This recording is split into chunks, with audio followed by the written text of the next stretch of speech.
Yeah, oh God, I still miss my BlackBerry. They never, let me tell you, Apple never should have had the success that they're having.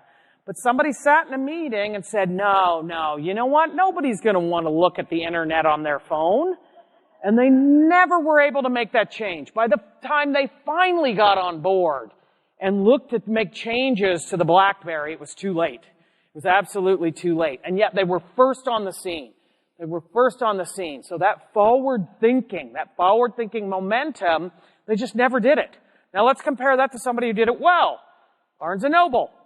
Barnes & Noble. So they thought that, again, when the Kindle came out, the thought was, oh my goodness, this is the death of bookstores. It'd be the absolute death of bookstores. So and by the way, it was. Borders. Anybody remember Borders? Yep, exactly. They did not. It was the death of Borders. The flip side of that, though, Barnes & Noble. They leaned into it. What'd they create? What'd they create? The Nook, exactly. I wish I had prizes I would give everybody. Not only just for coming over here. I feel like we need a cocktail or something. Hey, I'm from New Orleans. We take our cocktail hours seriously. So they leaned into it. They leaned into where the world was going and created their own.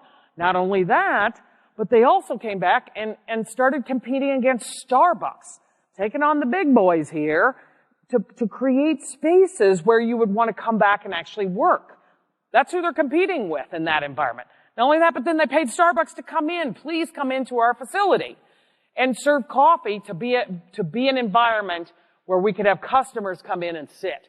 That's where we think about that forward thinking. Always thinking it. And again, even not being in this reactionary mode, but being in this driver's seat of where we need to go to.